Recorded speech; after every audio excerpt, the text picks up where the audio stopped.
B'siyata Deshmaya, we're going to learn Shabbos Daf Kuf. We're going to start 2 lines from the bottom of Daf Tzadik Tes Omid Beis.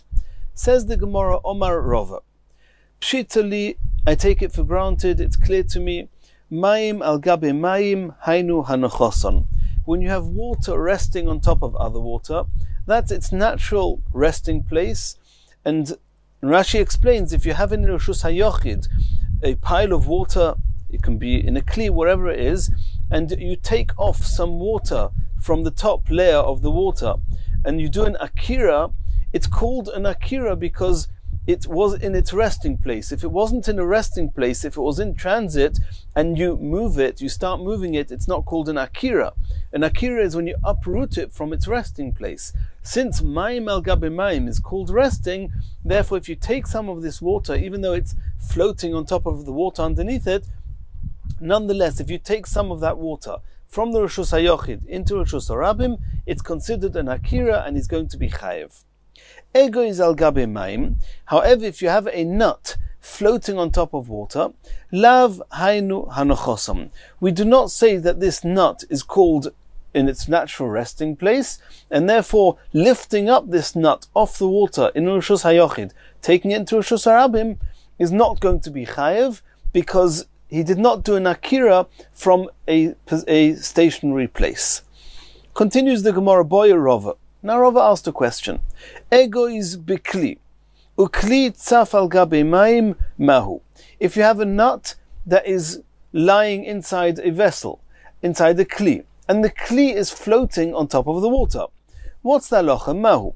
Mi omrinon bosa ego is oguzlinon v'honayich. Do we say, let's look at the nut. The nut is in a natural resting place. It's in a kli. So doing an akira from that kli is called an akira until bichayev. Or do we say, no, look at the kli in which the nut is resting. The kli is not resting. It's floating on the water. And therefore taking the nut off this kli is not considered an akira. And then he will be potur. Teiku. The Gemara does not have a way of resolving that. We have to let this question stand for the moment. Continues the Gemara. Shemen al gabe yain. If you have oil floating on top of wine, for the same price the Gemara could have said oil floating on top of water, but we'll soon see why the Gemara chose wine, because we're going to speak about Hilchos Truma, and there's no concept of water which is Truma. There is a concept of wine which is Truma. So the Gemara asks, if you have oil floating on top of wine, and then you do an akira, you take some of that oil, is it called an akira? Is it not? That means, do we say that oil floating on top of wine is similar to water on top of water, and it's considered as if it's one body, and it's resting wherever it's resting in this kli, and it's called an akira? Or do we say no? We say the wine may be resting in the kli, but the oil is not resting, it's floating, and therefore taking some of the oil will not be considered akira. Says the Gemara, Machlokas Rabbi Yochanan ben Nuri v'Rabbanon, this is going to be dependent on another Machlokas Tanoim. Ditnan we learned in a Mishnah. Shemen of Truma, if we have shemen oil of Truma, shetzaf al gabe yain, and it was floating on top of wine, which is also Truma. V'noga tvul yoim b'shemen, if somebody who's not seriously tomei, he's been to the mikveh, but he's not yet waited for the end of the day, he's called a tvul yoim, and the halacha is that if a tvul yoim touches truma, then the truma will become posel. It will not become what we call tomei. You're not allowed to eat this truma, but the truma is not tomei enough that it will make some other food item tomei. It will just become posel itself. So if a tvul yoim touches shemen, loi posel elo shemen, it only makes the shemen posel, but the wine underneath it will stay tohir, and he's allowed to drink it. If the oil would have become tomei, then the oil which is tomei would have made the wine osa. But according to the Tanakama, the shemen and the wine are not considered a single entity. It's considered as if it's floating on top, it's not connected, and therefore only the oil becomes tomei or becomes posel and not the wine.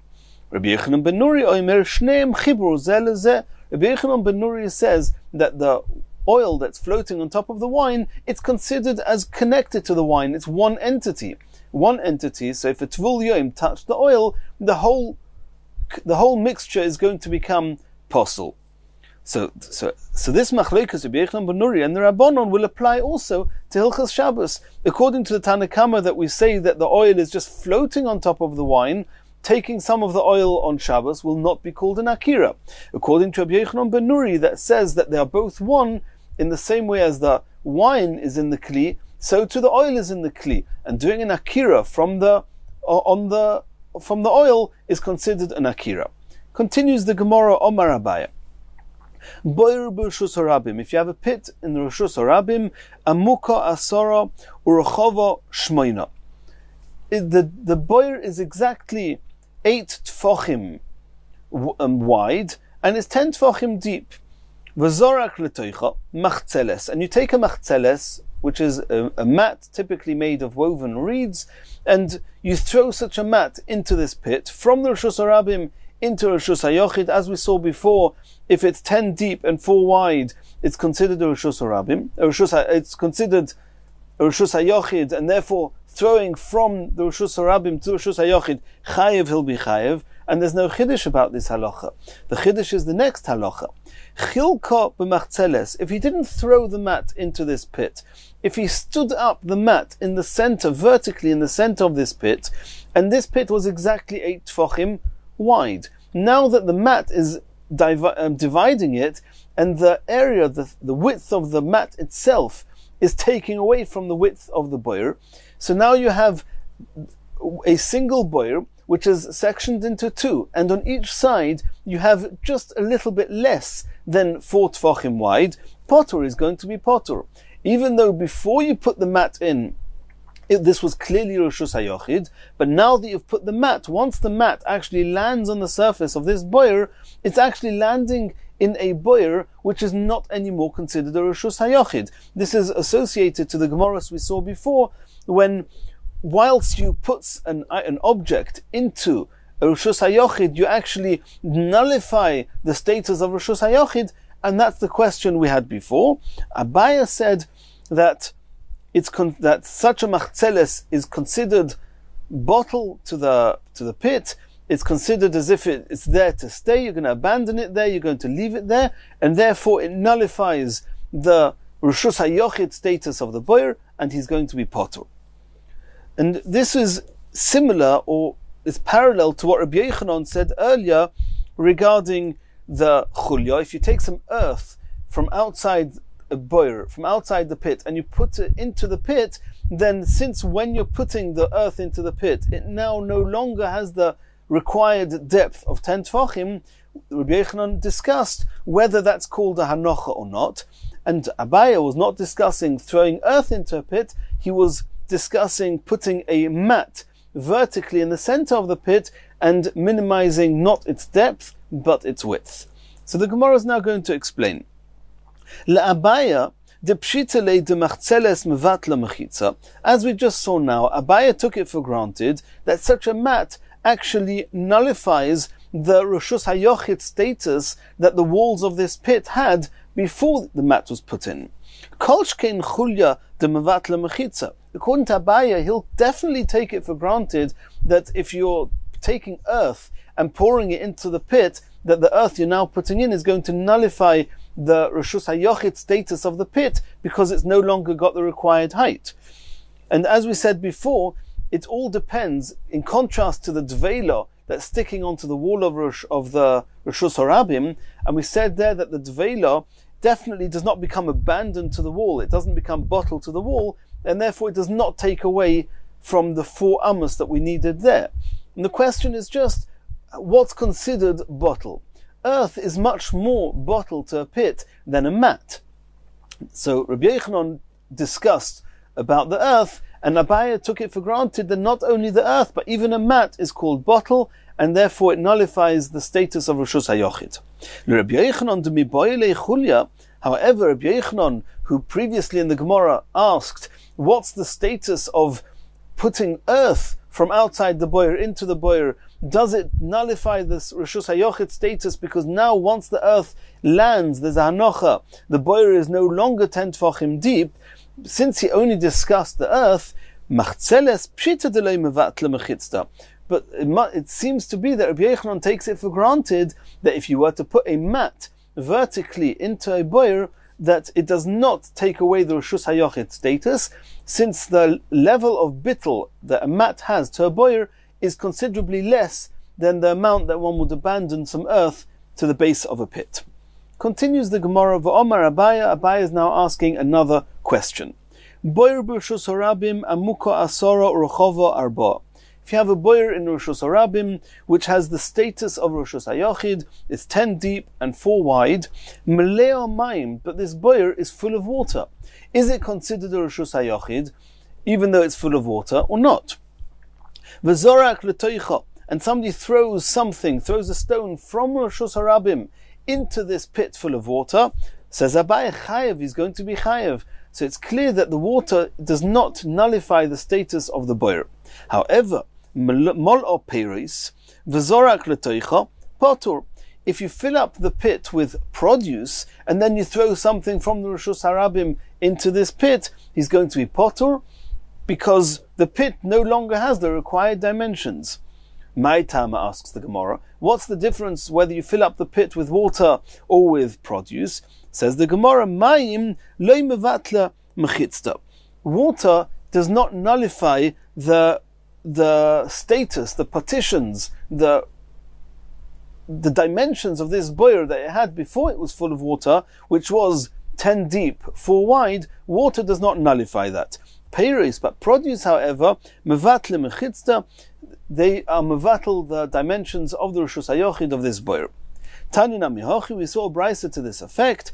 Hazorik min hayom, if somebody throws an object from the sea, which is a karmelis, leistratia, onto the highway, which is a Reshus HaRabim, uminu astratia, or he throws from the highway, which is a Reshus HaRabim, leyam, into a karmelis, potur is obviously potur, because you're only chayev if you throw from Reshus HaYochid into Reshus HaRabim, or vice versa. Reb Shimon Omer, im yesh b'mokim shezorak, if in the place at sea into which he threw it was omeik asora v'rochav arba, and it was 10 deep and 4 tvachim wide, in that case chayev, he's going to be chayev, even though this ditch into which he threw it from the highway, or from which he threw it to the highway, even though it's full of water, he's at sea, nonetheless it's still considered a Reshus HaYochid, even though it's full of water. So Reb Shimon is following what Abaya said before, that water does not nullify the status of the pit in which it's being held. Continues the next Mishnah. Hazorik arba amois bekoisel, if somebody throws something onto a wall for 4 amois in Reshus HaRabim, l'mayla me'asara tvachim, if he threw it above 10 tvachim off the ground, kazorik ba'avir, it's like throwing it into the air, it has not had a hanocha on a Reshus HaRabim, and he'll be potur. L'mato me'asara tvachim, if he throws it less than 4 tvachim off the ground, kazorik ba'aretz, is as if he threw it onto the ground, and hazorik ba'aretz arba amois chayev, and we already know that if somebody throws something onto the ground of Reshus HaRabim and it travels 4 amois, he's chayev. Says the Gemara, v'ho lo yinoch.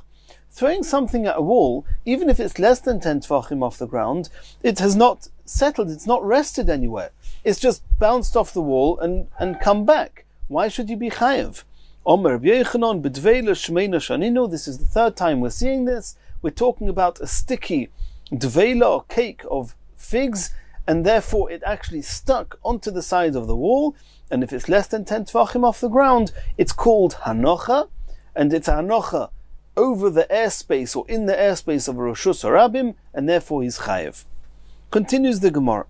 Omer Rabbi Yehuda Omer Rav, Omer Reb Chia, Zorak l'maylo me'asora, if somebody throws something above 10 tvachim off the ground, v'holcha v'nocha b'choyer kolshehu, and it landed inside a hole, kolshehu, in a small hole in the wall.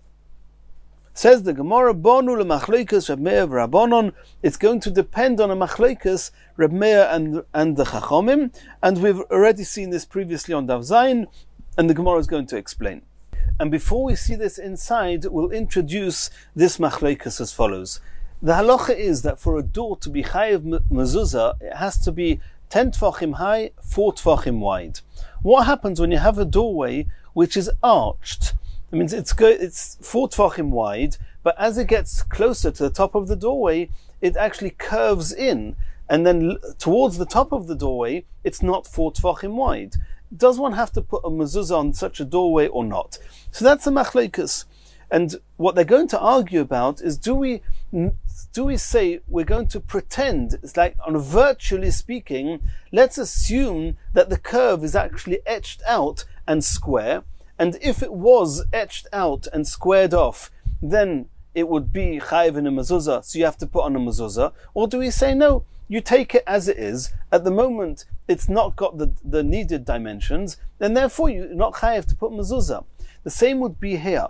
When somebody throws something onto a wall, which the wall itself is Rishus HaYochid, but it landed inside a hole, the hole itself does not have the required Daled Tvachim, the 4 Tvachim needed to be called Rishus HaYochid. Do we say that since if this area were to be expanded, if this hole were to be 4 Tvachim, it would be Rishus HaYochid, so now too we also look at it as a Rishus HaYochid? Or do we say, no, since you need 4 Tvachim, this did not land in an area of 4 Tvachim, it landed in a little hole, and therefore it's not considered a Hanoch and Rishus HaYochid. And the Gemara says that these two discussions are dependent on each other. Let's see that inside. According to Reb Meir, who says regarding the door with the mezuzah, choykekin, we pretend that we've etched out the doorway to have the full dimensions, and then it's mashlim, it completes the required 4 tvachim, the shiur mechayev. Then he's going to be chayev here as well. Even though it's a small hole, we just pretend that it's 4 tvachim wide, and it's called a hanoch in Rishus HaYochid. L'Rabbanon de'omri ein choykekin lahashlim. According to the Chachomim, the Rabbanon of Reb Meir, who say that we don't look at the doorway as if it has the full dimensions of 10 by 4. And at the moment the doorway does not have the dimensions, it's potter from mezuzah. Lo mechayev, over here also, we're going to say that landing in a little hole in Rishus HaYochid is not landing on 4 tvachim, and therefore it's not called a hanoch in Rishus HaYochid. He's going to be potter. Tanya Namihochi, we saw a brisa to this effect. Zorak lemailo me'asor. If somebody throws something above 10 tvachim off the ground, v'holcha v'nocha b'choyer kolshu, and it landed in a hole, which a small hole. Reb Meir mechayev. Reb Meir says yochayev. It's called a hanocha, and this is congruent with Reb Meir's opinion we saw with mezuzah. The Chachomim poitrim. The Chachomim say it's not considered a hanocha, like the Chachomim of Reb Meir say that the doorway is not chayev with the mezuzah. Continues the Gemara. Omar Reb Yehuda Omar Rav. Reb Yehuda Omar Rav said as follows: Tail hamislakit, a mound that slowly accumulates. It's like a little hill going up. Asara mitoich arba, which means that traveling a distance of 4 amos, it's accumulated 10 tfachim of height. Such a type of slope, such a type of angle, is what Rav Yehuda Omar Rav is talking about. If it took more than 4 amos to reach 10 tfachim, then the angle is less. And Rav Yehuda is talking about the angle is such that after 4 amos, it reached a height of 10 tfachim. V'zorach v'noch al gabov. He threw from Rishus HaRabim onto such a mound. Rav Yehuda Omar Rav says chayev is chayev, since this is a type of angle which is quite a sharp angle. It's an angle which is not comfortable for the Rabbim to walk up, and therefore it's considered a Rishus HaYochid, and if you throw something from Rishus HaRabim onto such a mound, it's considered carrying from Rishus HaRabim to Rishus HaYochid and chayev. Tanya Namihochi, we saw a brisa to this effect. Movui sheshove letoichoi v'nase madroin l'Rishus HaRabim. If you have a movui, which is obviously flat, and beyond it you have a Rishus HaRabim, but going down from the movui to the Rishus HaRabim, you have a slope, and the slope has the same dimensions we just mentioned. It's a slope of traveling 4 amos and reaching a height of 10 tvachim. Oy shovel Rishus HaRabim v'nase madroin l'toichoi, or if the movui, actually the entranceway of the movui was level with the Rishus HaRabim, and then there was a slope into the rest of the movui with the degree, the angle that we just mentioned. We know that in order to be allowed to carry in a movui which is a type of a cul-de-sac, a type of, we'll still discuss Mavois later on, but in order to be able to carry there, you need to have a heker, a sign, to make sure that you don't chas v'sholem carry outside of it in the Rishus Harabim. So one type of heker, of recognition, is a lechi, an upright pole on the side. Another one is a koira, is a string or a beam going across the top. Over here, says the Gemara, since you have this angled hill, this mound, it's as if it's got a wall there, and that's enough of a recognition. You do not need any further recognition. Reb Chanina ben Gamliel oimer, teil hamislakit asora, mitoich arba v'zorak v'noch al gabov chayev. Like we saw before, if you have this mound which accumulates 10 tfachim whilst moving with a horizontal area of 4 amos, and you throw on top of it from Rishus Harabim, it's called a hanocha in Rishus Hayachid, and he's going to be chayev. Continues the next Mishnah. Zorak letoich daled amos. If somebody in Rishus Harabim threw something and he intended it to land less than 4 amos away from him, v'nizgalgil chutz ledaled amos, and the wind caused it to roll not on the ground but in the air, it swirled in the air, and it got carried beyond 4 amos. Potter is going to be potter, since the action he did would have only allowed it to land less than 4 amos, and it was just the wind that carried it another 2 amos, therefore he's potter. Chutz ledaled amos, if you wanted to throw something outside of 4 amos, which would then make you chayev, v'nizgalgil letoich daled amos, and the wind swirled this item back towards you, and it then landed less than daled amos away from you, nonetheless chayev, you're going to be chayev, and the Gemara is going to discuss this. Says the Gemara asks, V'ha lo yinoch, how can you say that if you intended to throw something 4 amos, the wind swirled it back and it landed less than daled amos away from you, how can you be chayev? It didn't rest outside 4 amos. Omer Rav Yechanan says the Mishnah is talking about v'hu shenoch al gabe mashu. It's talking about that it did land somewhat. It landed on something, and Rashi says that it doesn't mean that it actually landed on a surface. It means that it got held by the wind. The wind held it in space for just a fleeting moment. Held it there. It's as if it landed, and therefore, even if it didn't actually land, if it landed, the halach is definitely understood. Even if it didn't land on a surface, but the wind held it and then pushed it back, it's called as if it landed, and it's a hanocha and he's chayev. And obviously we're talking about that it's within 3 tfachim off the ground. If it's not within 3 tfachim off the ground, then it will not be called a hanocha. Tanya Namihochi, we saw a brisa to this effect. Zorak chutz ledaled amos, if somebody threw something with the intentions of it going outside 4 amos, v'dochfosoi ruach v'chnisosoi, and the wind, whilst it was still in mid-air, the wind pushed it back into the area less than 4 amos away from him, v'afal pi shechozro v'itziosoi, even if afterwards the wind pushed it back out and it landed outside 4 amos, nonetheless potter, he's going to be potter, because it got held in the wind, and therefore there was no hanocha after 4 amos. This that afterwards the wind pushed it out, that's already not a direct force of his. The wind did that, and therefore it will not make him chayev. But however, this is what we're looking for. If the wind held this item just for a moment, even if afterwards the wind pushed it back towards where he was, nonetheless chayev, he's going to be chayev. Since it stopped for a moment, it's as if it was hanocha. And again, Rashi says before, we're talking about if it's less than 3 tvachim off the ground. Continues the Gemara, Omar Rava. Rava said the following halacha. Toich Gimel. What's the status of something that lands in Rishus Harabim? It does not land. It lands into the airspace of 3 tvachim above the ground. Do we say that since it's 3 tvachim, less than 3 tvachim off the ground, we say lovud, it's as if it's on the ground, or not? So Rava said, L'Rabbanon, according to the Rabbanon that we saw on Daf Tzadik Vav Amud Aleph, that they do not say Kluta K'misha Huncha, that being received in the airspace of Rishus Harabim is as if it landed in Rishus Harabim. According to him, tzarich hanocha al gabi mashu. It actually has to land on a surface, and just being in the presence, in the airspace, even less than 3 tvachim, is not considered a hanocha. Yosef Meremu k'omar lo lahoshmaita. Meremu was sitting and he said over this quote from Rava.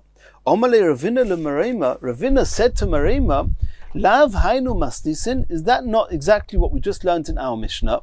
That the Mishnah says that if you throw something outside of Daled Amos and it rolls around, it swirls around in the wind, and the wind brings it back, and there we say he's chayev. V'omer Rabbi Yochanan, and Rabbi Yochanan explained, v'hu shenoch al gabe mashu. It must be that it actually rested on something, but not that it was just flying through space. Either it actually rested on something, or as we saw before, if the wind actually stopped it in space, it's called resting, but just flying over the Rishus Harabim space, even less than 3 tvachim, that would not be enough to make him chayev. Otherwise, Rabbi Yochanan wouldn't have said, v'hu shenoch al gabi mashu, has to rest on something. It would be enough if it's just within the airspace of 3 tvachim off the ground. So that was the question that Ravina asked Merema, that it seems that what Rava is saying is exactly what it says in our Mishnah. Omar lei misgalgal ka'omras. Are you comparing the case of the Rabbanon there, where somebody throws something and it lands within the airspace of 3 tvachim off the ground? You're comparing that to the whirling of the wind that we're talking about in our Mishnah. Misgalgal ein seifei lenuach. In the case where something is thrown in the wind and it's swirling around in the wind, that's not considered seifei lenuach. There's no reason to believe that it's definitely going to land someplace, and therefore over there Rabbi Yochanan says it has to land, and only then it's a hanocha. Aval hai, but in the case of the Chachomim, where you throw something and it hasn't yet landed, but it's already reached the area within 3 tvachim off the ground, then over there, kiven de soifei lenuach, since it's clear that it's about to land, afal gav de loinoch, even though it's not yet landed, command de nochdomi, over there, even Rabbi Yochanan may agree that it's considered as if it's already resting on the ground. Kumash malon, and that's what Rava came to be mechadash to us, that no, even in a case where it's soifei lenuach, we know it's going to rest. Nonetheless, according to the Rabbanon there, it actually has to rest, and it's not enough that it's in transit in the airspace within 3 tvachim off the ground. Now this halacha of, do we consider something within 3 tvachim off the ground, about to land, that we consider it as if it's landed? There are 3 different halachas that could make have a halachic ramification. One would be if somebody throws from one Rishus HaYochid to another Rishus HaYochid and it hovers over the Rishus Harabim. There the question is, do we say that since it's within 3 tvachim off the Rishus Harabim, it's as if it's already landed in Rishus Harabim and not just landed in the Rishus HaYochid? That's one discussion, which is dependent on this. Another discussion is, as we saw here, is if something gets thrown from one place in Rishus Harabim to 4 amos, and then the wind pulls it back. If we would say that within 3 tvachim is called a hanocha, it would be chayev. And there's one last halacha, is what happens if somebody is throwing something in Rishus Harabim, and just before the hanocha, it's already reached within 3 tvachim off the ground, and just before the hanocha, he remembers that he's not allowed to do this. He's now not anymore a shoygeg. He becomes aware that it's osa. And we have a rule, we're going to learn about it later, that you only chayev if the whole malacha was done b'shoygeg, then you bring a chatos. If you were unaware for the entire duration of the malacha, then you bring a chatos. Over here, he became aware just before it landed. If we say that being in the 3 tvachim space above the ground is considered landed, then even though you remembered now before it actually landed, it's considered that you did the hanocha before you became aware. If, however, we don't say lovud, and we say it has to actually land, even if it's within the space less than 3 tvachim off the ground, it's not considered landed, then if he became aware that it's osa before it actually landed on the ground, he's not going to be chayev chatos. And Rashi speaks this out on Amud Aleph. Continues the next Mishnah. Hazorik bayam. if somebody throws an item in the sea, he's in the sea, he's throwing something arba amos, potur, he's potur, because the sea is not considered a reshus hayochid. If it was, it wouldn't be a problem. It's not considered a reshus harabim. You're not allowed to throw daled amos b'reshus harabim. It's not considered a reshus harabim. It's considered a karmelis, and throwing something daled amos in a karmelis is not chayev. V'im hoyo rekak maim. If there was, in the middle of reshus harabim, there was a shallow pool of water, reshus harabim aleches boy, and people are walking, are commonly striding through it. If somebody throws from the reshus harabim into it, daled amos, and it travelled daled amos, chayev is chayev. It's considered as part of the reshus harabim, and not considered as an entity on its own. V'kama hu rekak mayim. How deep can this pool be that it's still called shallow enough that people would regularly walk through it, and it's therefore still considered a reshus harabim? Pochis me'asara tfachim, if it's less than 10 tfachim deep. And now the Mishnah again repeats, rekak, that this shallow pool, mayim of water, reshus harabim aleches boy, and the reshus harabim stride through it, hazoyrek b'toiche, if you throw into it daled amos and the item travels 4 amos, chayev, he's chayev. And here the Mishnah said this twice. Twice it's mentioned that if the reshus harabim wade through it, even though it's a lowered area, it's got some depth, it's considered reshus harabim. We have to see why it's mentioned twice. And not only that we're mentioning twice that an area that the reshus harabim would stride through is considered reshus harabim. In both cases, the Mishnah speaks about a case which is a shallow pool, and not just a different case of where there's a sub-entity and the reshus harabim are walking through it, that it's still considered reshus harabim. We're going to have to see all that in the Gemara. Says the Gemara, Omar le'ahu mirabonon Rava, one of the Chachamim said to Rava, Bishloima hiluch treizimna. I can understand why you have to say twice that if you have an area that's not really level with the reshus harabim, but since the reshus harabim wade through it, it's still considered part of the reshus harabim. We can understand why the Mishnah should want to say that twice. Number one, to teach us hiluch alidei atchak shmei hiluch. This is not a comfortable way of walking. You suddenly have to go down into a ditch, into a shallow. It's not so deep, but you have to go down. I may have thought that since it's not a comfortable way for the rabbim to walk through, it's called hiluch alidei atchak. I may have thought it's not considered part of the public throughway and does not have the status of the reshus harabim. So that's why the Mishnah has to tell us that since reshus harabim as mahaleches boy, it's considered reshus harabim. That's why it says it once. And the second reason it says it is to tell us that tashmish alidei atchak lo yishmei tashmish. Any other usage, for example, if you have a type of pit which is shallow, it's not 10 tefachim deep, but people would possibly protect their belongings there whilst they're going on their journey and come back later and fetch it. There we say no. If the rabbim walk through it, then we say that it's considered a reshus harabim. But if the rabbim use it, since it's not a comfortable way for the reshus harabim, they have to go down into this ditch to put their belongings. It's not considered a part of the reshus harabim. And if you threw from the reshus harabim into it, daled amos, it would not be called that you were mavir daled amos b'reshus harabim, and you will not be chayev. Elo rekak treizim nolomoli. It would be enough to say that if you've got an area that the reshus harabim uncomfortably, but nonetheless stride through, it's considered a reshus harabim. Why do you have to speak about a shallow pool of water? Why was that necessary to twice mention the water? Says the Gemara, Chad b'moisa chamo, v'chad b'moisa geshomim, to teach us that such a shallow pool is still considered a reshus harabim, not only in the summer, also in the winter. Not only in the winter, also in the summer. And the Gemara is going to explain utzrichi. I need to tell you both.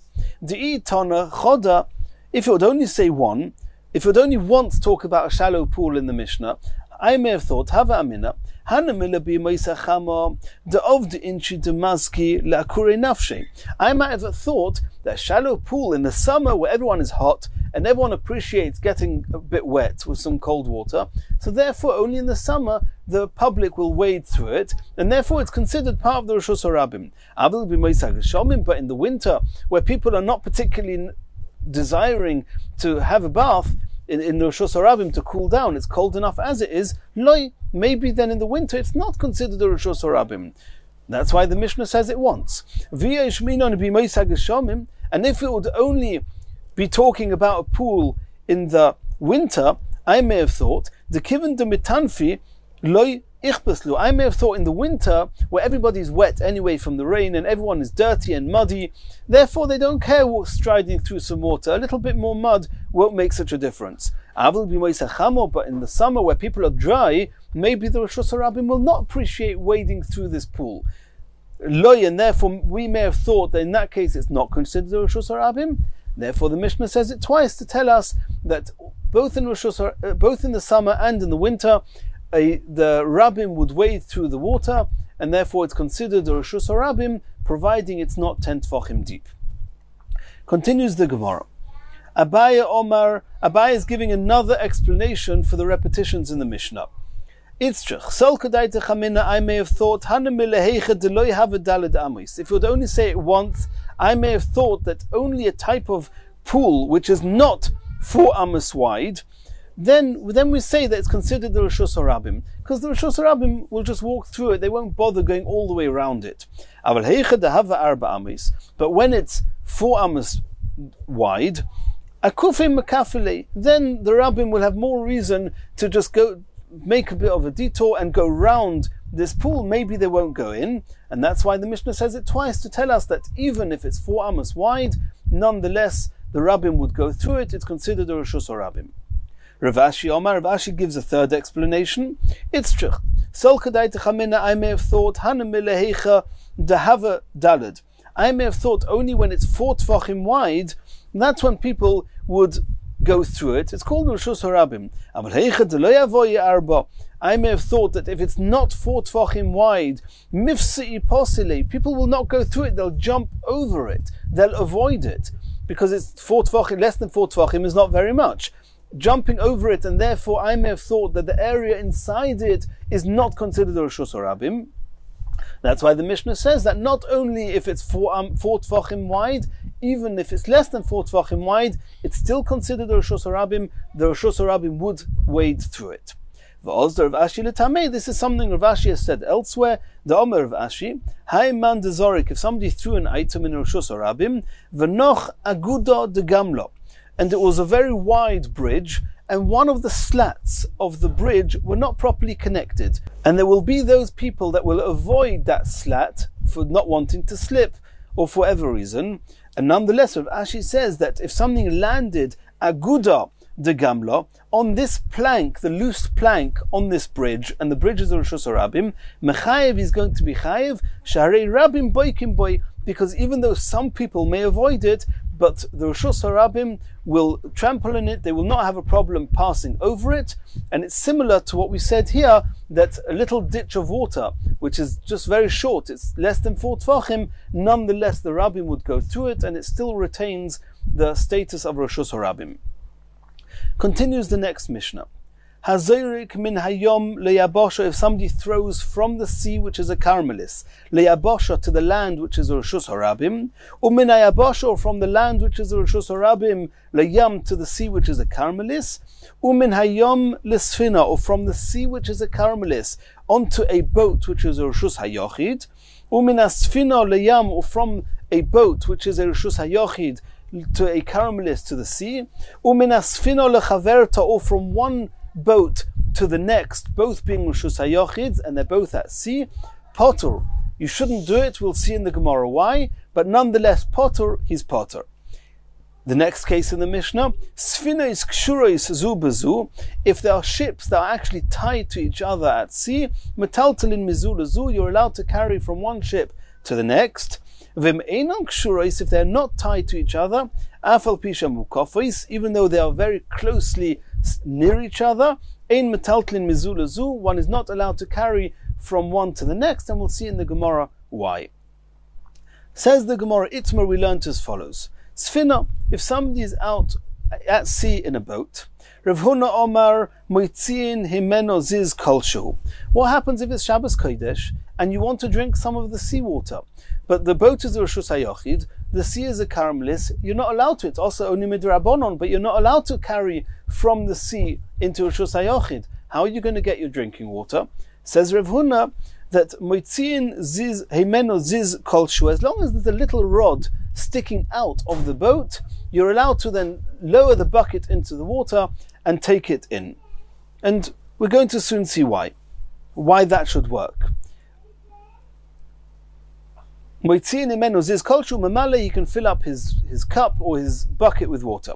Rav Huna v'Rabbi bar Rav Huna, they said, Omri, oise mokim arba, you should take a frame of 4 tfachim wide, a 4 tfachim by 4 tfachim square, and put it outside, hold it outside the boat, and then we consider as if the edges, the outer edges of this frame, it's as if they are going all the way down.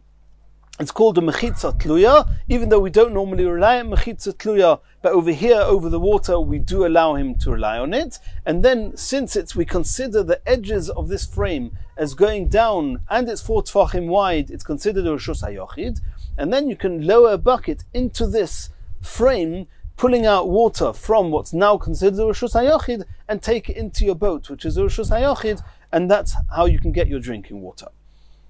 And the Gemara is going to explain. Rav Huna Omar moitzi yemeno ziz kol shehu mamale. Why should this rod protruding from the boat make any difference? He explains, Kosova caramelis me'ara moshchinon. The sea is considered a caramelis, but where's the real caramelis? The real caramelis is the base of the sea. It's the waterbed. The height of a caramelis is only 10 tfachim, as we've seen in Rosh Hashanah. Above 10 tfachim, it's considered a mokim p'tur. So here the waterbed is way down. The boat is way above 10 tfachim off the floor at the bottom of the sea. So therefore, really, the water that you're taking from the place above the 10 tfachim, where you're taking the water from, is considered a mokim p'tur. You're allowed to take water from the mokim p'tur into your Reshus HaYochid. However, in order you should not get confused and think that you're allowed to carry lekatchila from every caramelis to Reshus HaYochid, so we want you to make some recognition. So take this rod, it should stick out whilst you're carrying the water, this rod will remind you. So that's what the Gemara says. Kosova caramelis me'ara moshchinon, we measure the height of a caramelis from the ground. Va'avira mokim p'turhu, and then the airspace, or where the water is, above 10 tfachim, is called a mokim p'tur. Ubedinhu, and the real truth is, the ziz nami lo libo, you don't even need this rod, it's totally insignificant. In order you should have a reminder not to otherwise carry from a caramelis to a Reshus HaYochid, use this rod. Rav Chizda v'Rabbi bar Rav Huna Amra, they say, oise mokim arba, you should make this frame of 4 tfachim by 4 tfachim. Umamali, and then you can fill up the bucket through this frame. Kosovra, they hold, caramelis misfas maya mashchinon. The base of the caramelis is not the waterbed, it's actually the surface of the water. And therefore, you're dealing with an issue of taking water from a caramelis into Reshus HaYochid. That's also midrabanon. And so, the caramelis misfas maya moshchinon, maya aros michta. The reason that we assume that the top layer of the water is also a caramelis, even though it's much higher than the floor of the sea, is because we consider the whole water as just a thick land. The earth, kilu, is just got a lot of density, a lot of height, and up until the surface of the water is called the base of the caramelis. If you don't have an secluded area of 4 by 4 tfachim, you're carrying from a caramelis into Reshus HaYochid, which is asa. Therefore, you make this frame and you're allowed to take the water from there. Continues the Gemara, Omale Rav Nachman l'Rabbi bar Avua. Rav Nachman asked Rabbi bar Avua the following question on Rav Huna. Ulu Rav Huna, do Omar moitzi yemeno ziz kolshu. Rav Huna says that it's sufficient just to make a reminder, a little rod sticking out of the boat, and then you're allowed to carry the water, because he holds that the water that you're taking from is above the 10 tfachim off the bed of the water, off the floor of the sea, and therefore you're taking from a mokim p'tur into the sfina, and that's mutter.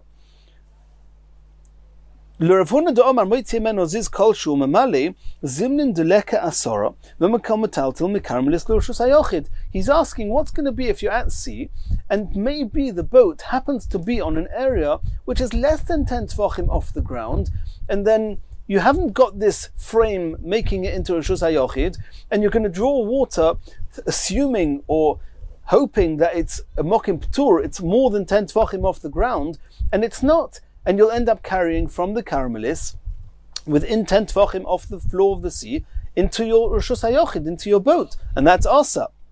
Omar Lei, so he said to him, Rabbi Baravua explained to Rav Nachman as follows. Gomrinon, we take it for granted, the ein tzfina ma'aleches b'pochis me'asara. Because of the height of the boats, no boat would ever go and be on sea on an area which is less than 10 tefachim off the ground of the sea. Asks the Gemara, you're right that the lowest part of the boat, the wide part of the boat, is never going to be less than 10 tefachim off the ground. Okay, or more accurately, the part of the boat which is parallel to the deep part of the boat, any part of the boat will not be within 10 tefachim off the ground. However, you've got the mursha, you've got a protrusion on the edge of the boat, you've got a rim sticking out, and it's just a ledge. You don't have the whole depth of the boat under that level.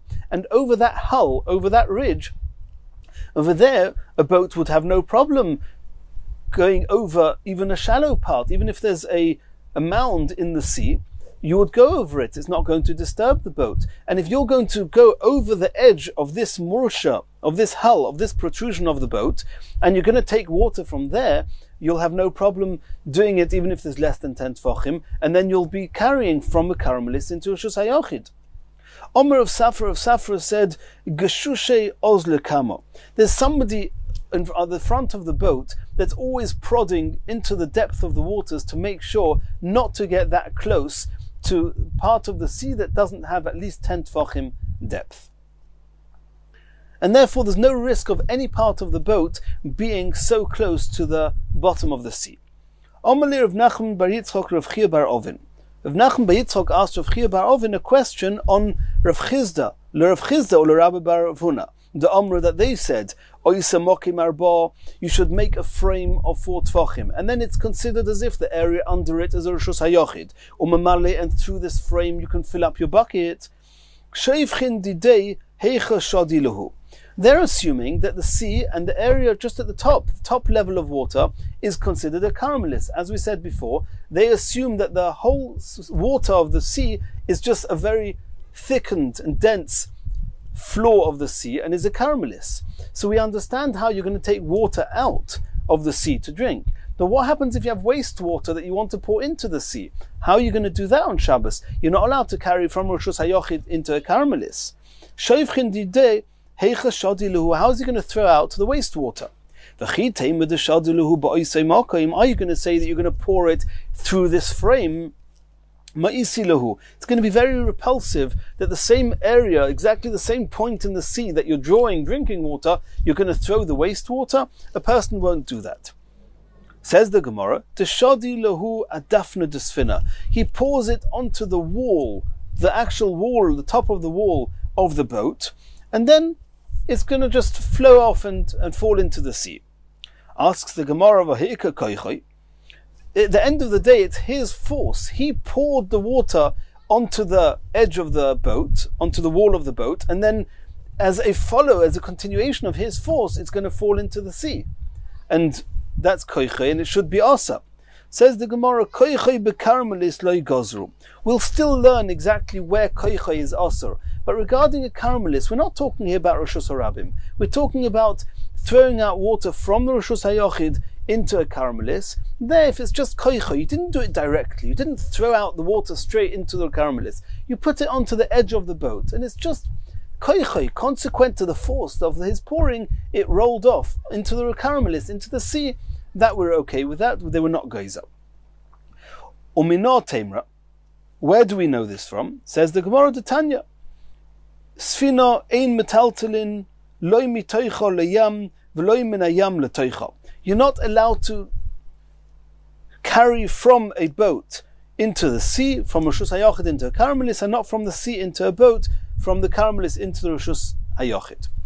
Rabbi Yehuda says as follows: Amuka asora. If the boat is 10 tefachim deep, only then it's a Rishus HaYochid. If it's less than 10 tefachim deep, it's not even a Rishus HaYochid. You'll be allowed to carry to the Karmelis. It itself will be called a Karmelis. If the boat itself is 10 tefachim deep, it's considered a Rishus HaYochid. Ve'ein gavoya asora, and it's not 10 tefachim off the surface of the water. If it's 10 tefachim off the surface of the water, then as we said before, then the area 10 tefachim above the water is not considered a Karmelis, it's considered a mokim ptur. And then you can throw something from the boat into the area above the Karmelis, which is a mokim ptur, and let it fall into the Karmelis. So we're talking about that there's less than 10 tefachim between the top of the boat and the level of the water, and therefore it's a Karmelis. Then metaltalin mitoicha leyam. You're allowed to carry from the boat into the sea. Avaloi minayam letoicha, but you're not allowed to carry from the water, from the sea into the boat. Asks the Gemara, Maishna minayam letoicha deloi. Why are you not allowed to lift up water, draw water from the sea into the boat? To come metaltalin mikarmelis l'rishus hayochid, because you're taking water from the Karmelis into Rishus HaYochid. It should be equally also to carry from the boat to throw onto the sea, because you're not allowed to carry from Rishus HaYochid onto a Karmelis. Elolav, it must be talking about achuda. It must be talking about the rim of the boat. And so to take from the sea into the boat, there's no way of doing that. Because however you're going to take it, you're going to have to lift it off the Karmelis and bring it into Rishus HaYochid. That's osa. But the other way around, from the boat to the Karmelis, there I've got a way of doing it. I can pour it onto the rim, onto this achuda, onto this chuda, which is similar to what we mentioned, the dafna de sfina we mentioned before. That's why this is proof to that Gemara. And then let it roll off into the sea. Ushmamina, we see from there, that if it's going from Rishus HaYochid into a Karmelis, but not directly, it's just a continuation of the force that he started the pouring. Shmamina, we have proof from this brisa to what we said before, that if it's just koichoi, it's mutter on Shabbos. And Mirz Hashem, in the next shir, we're going to continue from here.